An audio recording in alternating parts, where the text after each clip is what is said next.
with a lot of expectation and hope, I hand it over to Bhushan. Thank you. ठीक आ रहे हैं ना? Okay, सो थोड़ा हिंदी थोड़ा इंग्लिश में हम दोनों बात करेंगे और उसका तेलुगु ट्रांसलेशन हम लोग पॉइंट बाय पॉइंट करते जाएंगे। ओके, तो सबसे पहले मैं इतने खूबसूरत कार्यक्रम की शुरुआत करने के पहले सबसे पहला काम करता हूं, अपना मोबाइल जो है वो मैं एरोप्लेन मोड में डाल देता हूं, यानी वो बीच में डिस्टर्ब नहीं होता है। और इतने लंबे से हम लोग सब आए हुए हैं, ये 1.5 दिन 2 दिन इस विषय के बारे में चर्चा करने के लिए, तो पूरी तरह से हम लोग तन मन के साथ में यहाँ पर एंजॉय कर सके, काम का चीज अपने को डिस्ट्रैक्ट नहीं कर सके, इस हेतु ये बंद कर देना बेहतर है। ट्रांसलेट करने खड़े कर। Thank you. मैं आपका नाम पूछना भूल गया। Karan, thank you Karan for that lovely translation. So दोस्तों, आप लोगों ने कई बार AA की मीटिंग्स की होगी, लेकिन ऐसा प्रेजेंटेशन वगैरह शायद ज्यादा अनुभव नहीं किया होगा। तो ये हम लोग क्यों कर रहे हैं? सिंपल चीज है, हम शराबी है और हम कोई भी एक विचार को लेके भटक सकते हैं।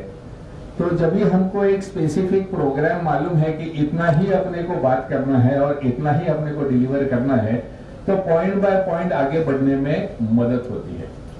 तो सबसे पहले हम लोग आज अभी लगभग 10 बजने जा रहे हैं और यहां से लेके कल दोपहर के 1:30 बजे तक का कंटेंट है, यानी लगभग लंच टाइम चाय ये सब निकाल देंगे हम लोग, तो 9.5-10 घंटे का हमारे पास में टोटल कंटेंट है और हमारे पास ट्रेडिशंस है 12।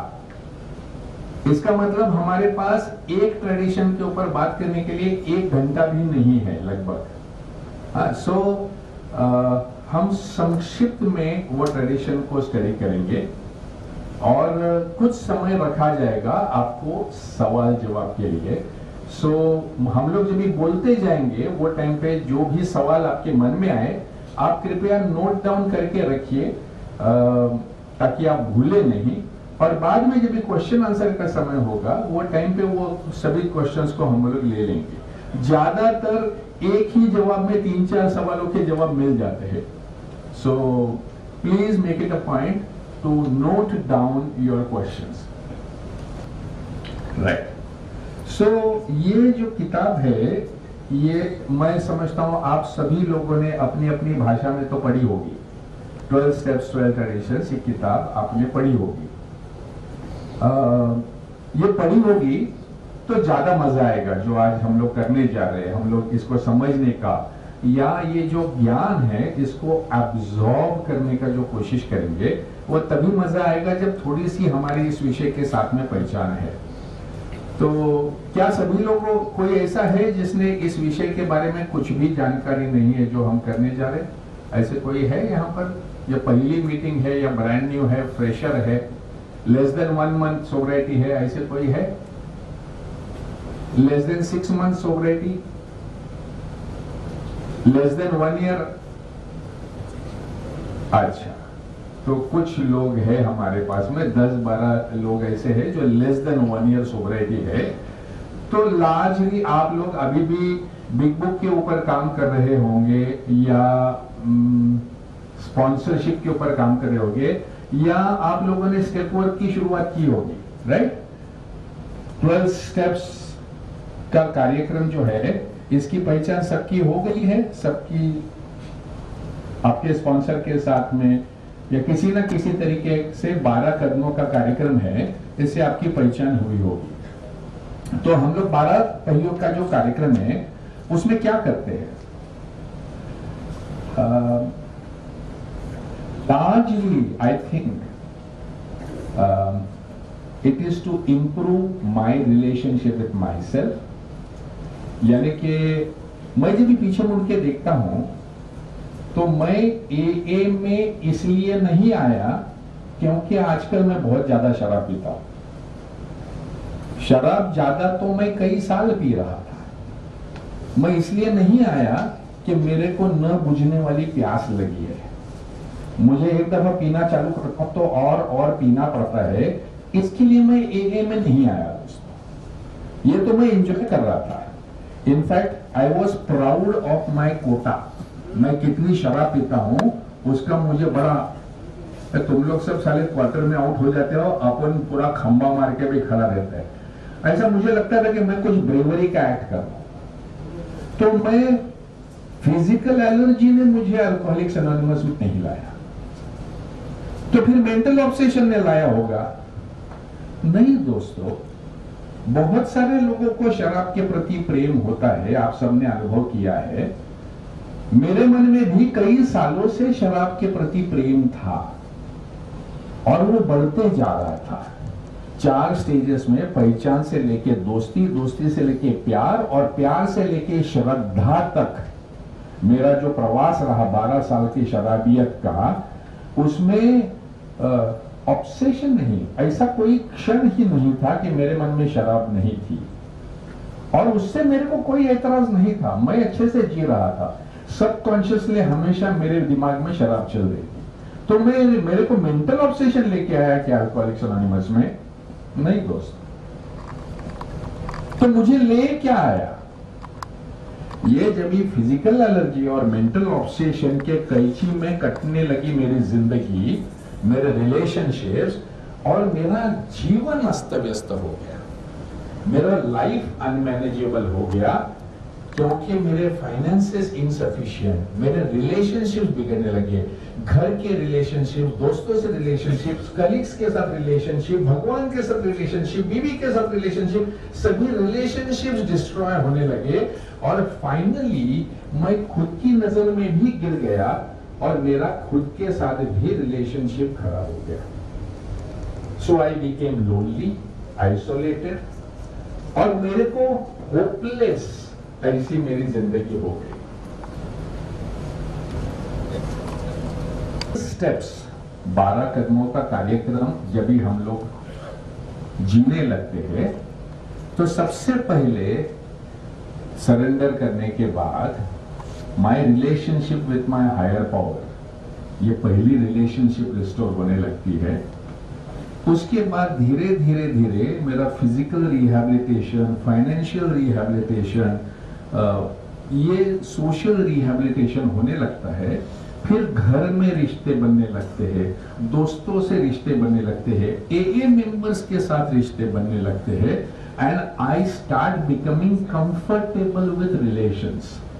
लोगों के बीच में दोबारा मैं जी सकना शुरू हो जाता हूं। सो 12 steps teach me to work on my relationship with myself, my relationship with my higher power, and my relationship with others.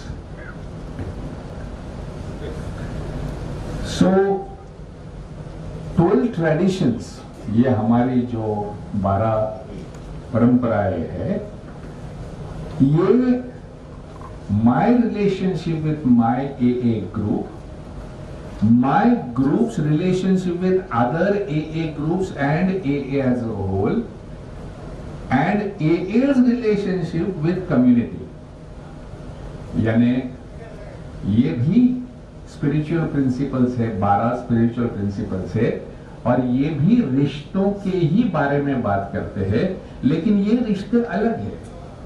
AA में आने के बाद AA ये मेरा नया समाज है, तो मेरा रिश्ता मेरे एए समूह के साथ कैसा, मेरे एए समूह का बाकी एए समूहों के साथ रिश्ता कैसा, और एए एज अ फेलोशिप का ये डिस्टर्ब्ड कम्युनिटी। BW कहता है समाज में बहुत सी समस्या से लोग पीड़ित है, बहुत सारा पॉलिटिक्स है, बहुत सारे इश्यूज है, रिलीजन को लेके या किसी भी प्रकार की तकलीफें बहुत है।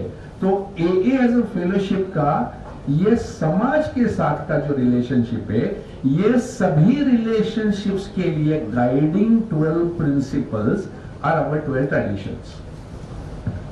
सो अगर ये हम लोग ह्यूमिलिटी तो सीख गए, सो इंडिविजुअल लेवल पे ह्यूमिलिटी का महत्व तो हम समझ चुके हैं, लेकिन एक समाज, ये एक समाज है, ये समाज का विश्व साथ का रिश्ता जो है वो शब्द में है मॉडेस्टी, यानी हम लोग बोस्टफुल, हम ही एक्सपर्ट है, हम ही बड़े हैं, हमको सब समझता है, ये हमारा धोरण नहीं, बल्कि हम खुद ठीक रहने का कोशिश कर रहे हैं। हम प्रोफेशनल्स नहीं है, हम थोड़ा थोड़ा समझ रहे हैं इस विषय, गंभीर विषय के बारे में। यही modesty which means collective humility में बेस्ड हमारा अप्रोच होना चाहिए। इस आधार पर बिल डब्ल्यू ने ये 12 ट्रेडिशंस को रचा हुआ है।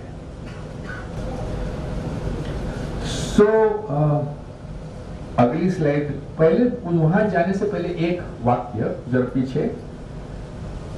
इसीलिए बिल डब्ल्यू ने जब ही पहला आर्टिकल लिखा, उसका टाइटल उसने दिया Alcoholics Anonymous tradition of relations, रिश्तों को लेके बने हुए यह आध्यात्मिक तत्व, 12 points to assure our future.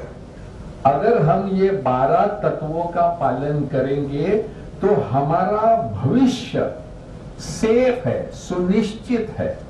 इसी टाइटल के साथ उन्होंने इस विषय को प्रस्तुत किया फेलोशिप के साथ। अभी प्रेजेंटेशन में आगे बढ़ते हैं और थोड़ा सा ब्रीफ हिस्ट्री देखते हैं। ट्रेडिशंस की शुरुआत होने से पहले का पीरियड जो है वो देखते हैं। और मैं लकी भाई को विनती करता हूं कि ये जो AA का जो 1934 से लेके 1941 तक का जो पीरियड है उसके ऊपर थोड़ा सा प्रकाश दें। नमस्ते दोस्तों, मेरा नाम लकी, मैं एक अल्कोहलिक हूँ।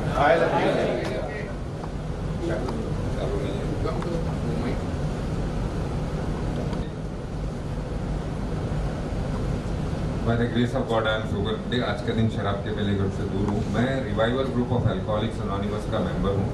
मैंने स्पॉन्सर लिया हुआ है और ए के तत्वों के आधार पे जीने की कोशिश कर रहा हूँ। आज बहुत खुश हूँ, यहाँ पे इतने सारे लोग ए के ट्रेडिशंस को सुनते हुए उसको अपने जीवन में अपनाने के लिए आए हुए हैं। क्योंकि मैं बात बताना चाहता हूँ कि मेरे को करीब अभी 28 साल होंगे ए में, और शुरू से ही घूमते घूमते कई बार हैदराबाद आना जाना होता था 20 साल पहले। Hello, okay, thank you. हाँ, तो तभी बहुत सारे थोड़े से ग्रुप हुआ करते थे हैदराबाद में, और आज जब भी कृष्णा मूर्ति, श्रीनिवास ये सर्विस में आने के बाद बताते हैं और इतनी बड़ी फेलोशिप दिखती है तो बहुत खुशी होती है। ओके, क्वेश्चन तो यूज टू होगा ये ट्रांसलेशन को। I am not use to it, क्योंकि हम लोग स्पॉन्टेनियस स्पीकर है ना, एक बार चालू किया तो गाड़ी चालू रहता है। पेशेंस नहीं है हमारे पास, but anyway let us get used to it. तो जैसे अभी हम लोग ट्रेडिशंस का बिल डब्ल्यू ने क्यों पेश किया, उसके पीछे का जो एम्फेसिस नजर आया, तो कुछ नजर डालते हैं हम अपने इतिहास पे, हिस्ट्री पे। सबको मालूम है 1934 का डेट शायद कम लोगों को मालूम होगा, बट 10 जून 1935 सबको मालूम है। चलो, big round of applause for all of us. Good.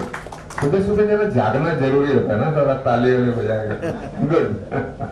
सो 1900 वो मुलाकात हुई, उस मुलाकात ने इस कारमा को जन्म दिया, इस सारे फेलोशिप को जन्म दिया, जिसकी बदौलत हम यहाँ बैठे हैं। लेकिन यहाँ तक फेलोशिप पहुंचने के लिए बहुत सारे जरूरी टप्पे हुए हैं। 1935 को डॉक्टर बॉब और बिल सोबर हुए। ट्रांसलेट कर देखना भाई, मैं भूल जाएगा। हम सबको 10 जून के बारे में पता है, लेकिन 10 जून के बाद बहुत सारा इतिहास ऐसा है, बहुत सारे ऐसे टप्पे हुए हैं जिन्होंने ए को जैसी आज है वैसी बनाया है।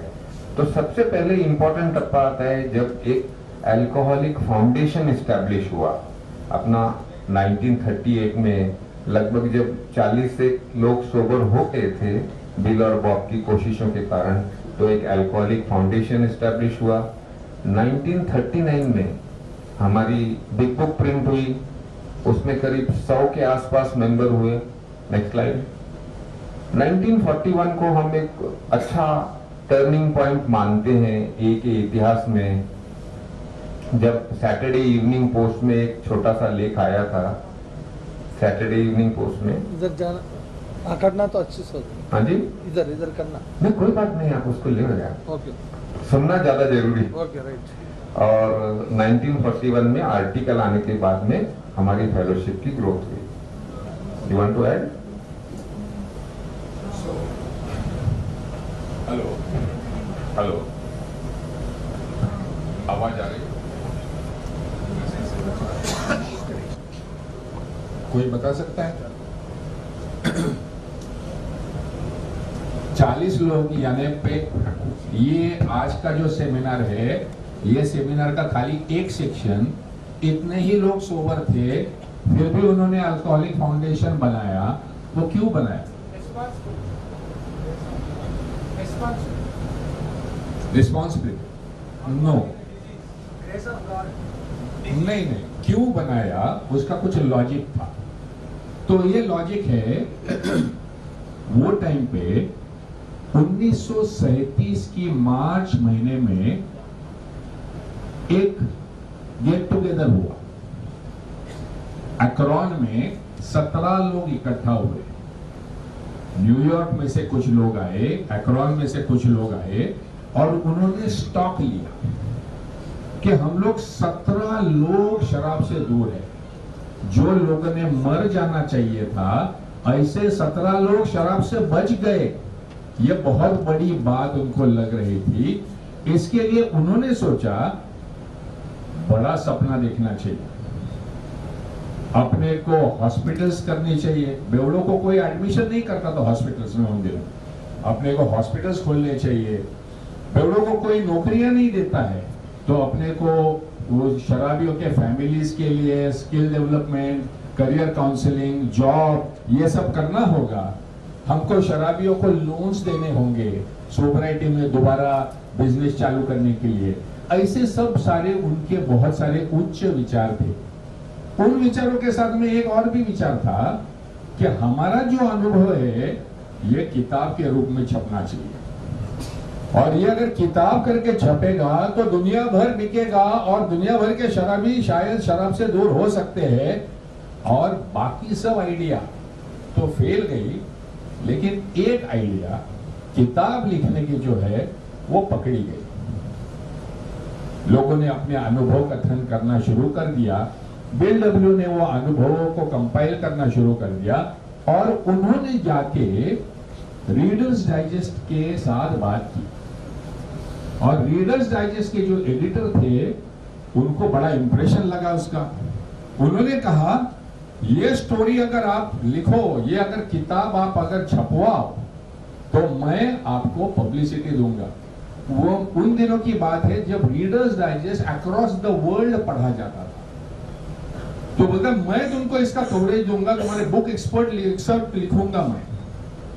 तो बिल और इनको सबको लगा बॉस अपना टाइम आ गया, अपनी ये किताब कल छपेगी, रीडर्स डाइजेस्ट उसके ऊपर कमेंट्री लिखेगा, दुनिया भर में लाखों कॉपीज बिकेगी, ढेर सारा पैसा हमारे पास आएगा, बड़े बड़े अमीर लोग हमें डोनेशंस देंगे और हमारे सपने साकार होंगे।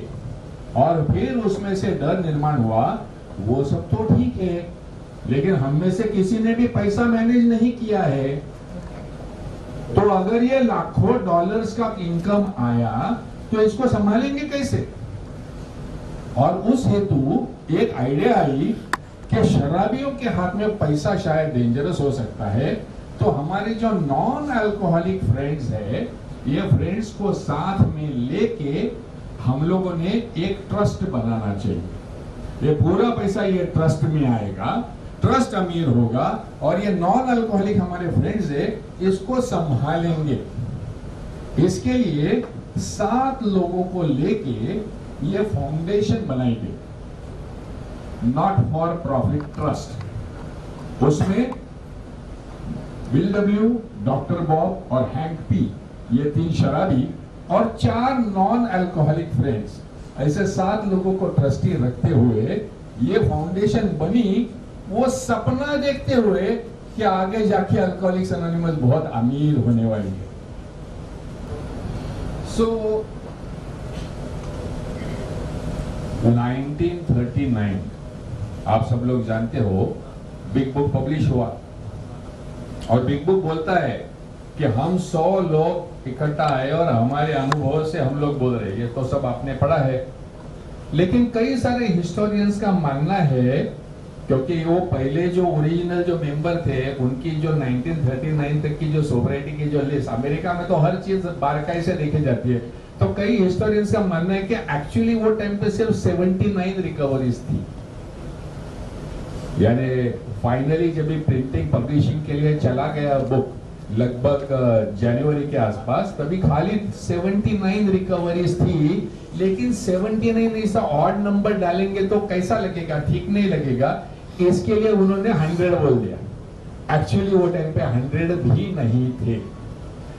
लेकिन रीडर्स डाइजेस्ट ने जो प्रॉमिस किया था कि वो आर्टिकल लिखेंगे और इसको पब्लिसाइज करेंगे, जब भी ये किताब हमारी अप्रैल महीने में छप गई और हमारे को फाउंडर सब गए रीडर्स डाइजेस्ट को मिलने, तो वो एडिटर भूल ही गया था कि मैंने ऐसा, वो बोलता मैंने थोड़ी बोला था आपको कि मैं छापूंगा या बुक रिव्यू लूंगा। उसने तो साफ मना कर दिया, बोलता कुछ मिसअंडरस्टैंडिंग हुआ होगा, मैंने कुछ ऐसा प्रॉमिस भी मिस नहीं किया है।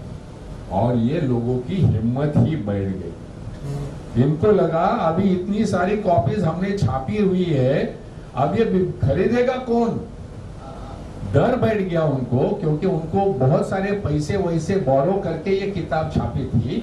अब ये बिकेगी कैसे? तो उन्होंने छोटे छोटे जो भी पत्रिका, जो भी मैगजीन एए के बारे में लिखने को तैयार है, वो सबके पास जाना शुरू कर दिया और रिक्वेस्ट किया कि भाई हमारे ऊपर कुछ तो भी पीस लिखो, हमारे बुक के ऊपर कुछ रिव्यू लिखो, ताकि हमारी किताब बिकने में मदद होगी। और कई सारे पत्रिकाओं ने हमको रिव्यूज दिए, बुक रिव्यूज दिए, और ये किताब का सेल बढ़ने लगा। जैसे ये किताब का सेल बढ़ने लगा, वैसे एए की मेंबरशिप बढ़ने लगी। सो 1939 से लेके 1941 तक 100 से बढ़कर ये मेंबरशिप 2000 तक पहुंच चुकी है।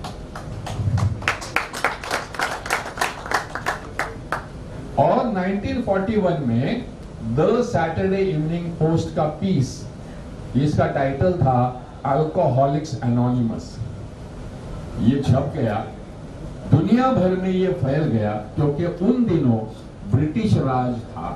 तो जहां जहां पर इंग्लिश लोगों का राज था, वहां पर इंग्लिश भाषा बोली जाती थी, और वो हर जगह पर जहां इंग्लिश बोली जाती है वहां पर सैटरडे इवनिंग पोस्ट जाता था। इसी वजह से ये एक आर्टिकल की वजह से अल्कोहलिक्स एनोनिमस की इंफॉर्मेशन दुनिया भर में फैल गई, और 1 साल के अंदर फेलोशिप के अपनी मेंबर्स जो थे 2000 से बढ़ के 8000 हो गए।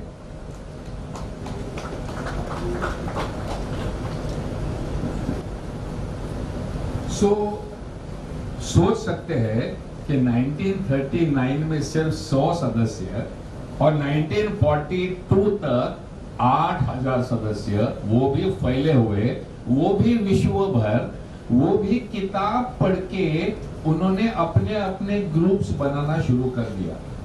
किधर 4 लोगों का, किधर 14 लोगों का, किधर 40 लोगों का, ऐसे ग्रुप्स बनने लगे।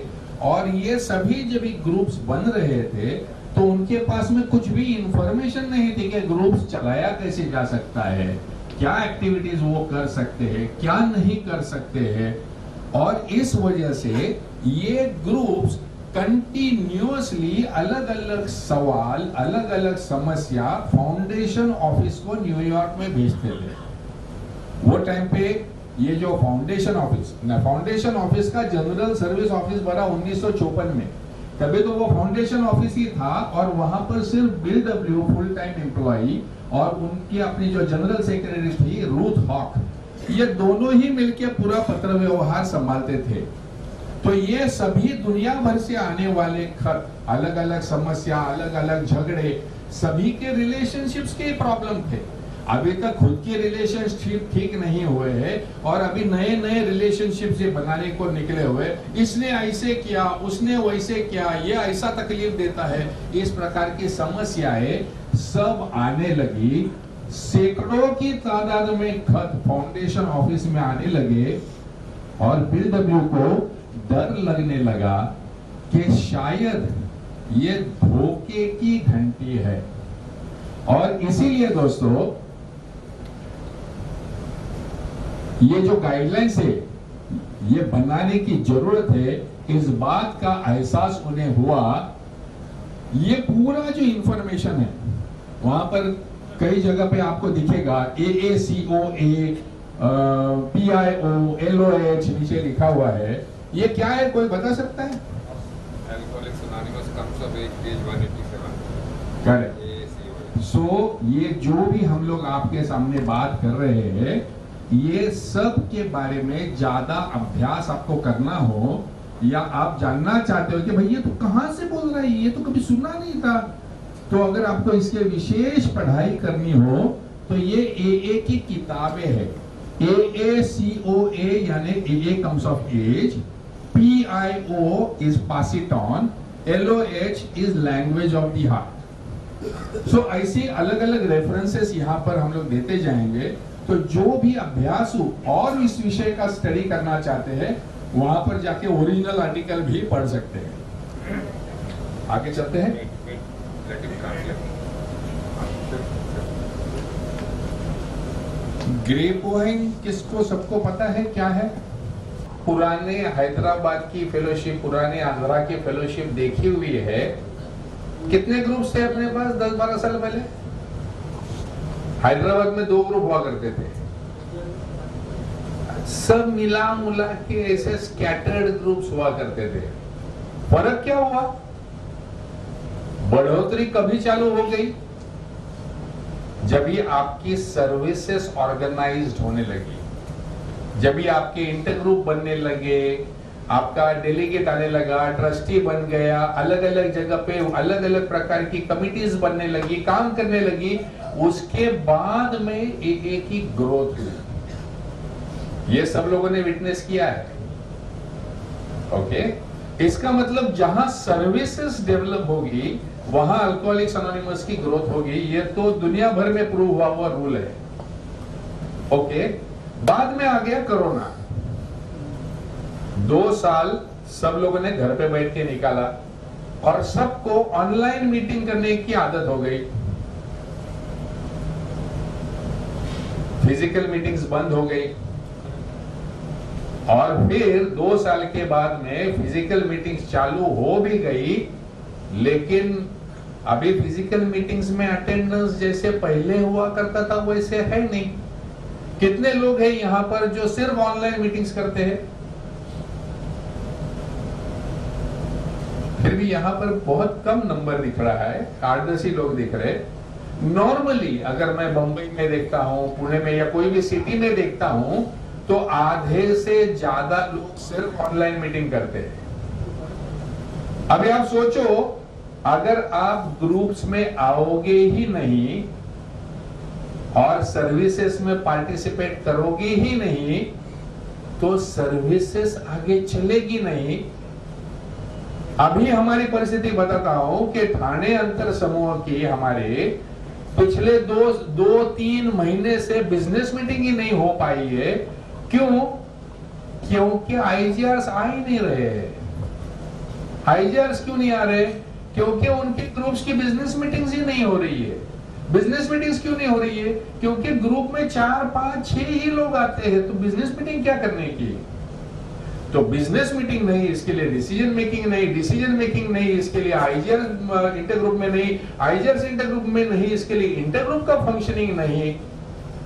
पैसा होगा भी तो भी काम करने के लिए आदमी नहीं है। जरूरत होने पे भी डिसीजन लेने के लिए कमेटी मेंबर्स नहीं है। मैसेज आया तो भी मैसेज कैरी करने के लिए वॉलंटियर्स नहीं है। यह हमें क्या बताता है? धोखे की घंटी है। अगर हमारे लिए किसी ने ये फेलोशिप को जिंदा रखा है, मैसेज आपने घर तक पहुंचाया है, तो ये हमारी जिम्मेदारी है कि हम सब ने साथ में आके फिजिकली अपना पर्सनल कन्वीनियंस, अपना पर्सनल तकलीफ सह के भी मीटिंग में आना पड़ेगा, सर्विसेज देनी पड़ेगी, संदेशा देना पड़ेगा, इंटरग्रुप में सर्विसेज देनी पड़ेगी, तो ही भविष्य में अल्कोहलिक्स एनोनिमस टिकी रहेगी। नहीं तो बिल डब्ल्यू ने बहुत एक ऐसा ट्रिकी वाक्य यूज किया है। वो कहते हैं अगर ये नहीं किया तो हमारी सर्विसेज खत्म हो जाएगी, और कुछ साल के बाद में आने वाले जो ऑब्जर्वर्स है, क्योंकि ये तो खत्म हो गई होगी, तो वो ऑब्जर्वर से वो बोलेंगे कि what a great thing a would have been. अगर ये लोग अपनी जिम्मेदारी समझते थे और अच्छा काम करते थे तो कितना अच्छा ये फेलोशिप हो सकता था, ऐसे लोग बोलेंगे। आपको ये सुनना है? अगर ये नहीं सुनना है तो पर्सनल इनकन्वीनियंस को बाजू में रखते हुए हमें हाजिर होना पड़ेगा to support our services. 2 minutes we'll have a tea break. और ये पहले ट्रेडिशन में ट्रेडिशन 1 कॉमन वेलफेयर में कुछ सवाल हैं जो मैं खुद से पूछता हूँ इंडिविजुअल के तौर के ऊपर। Am I in my group healing, mending, integrating person, और मैं डिवाइसिव हूँ क्या, गॉसिप करता हूँ, दूसरे की इन्वेंटरी लेता हूँ क्या? मैं कुछ सवाल है पूछने के।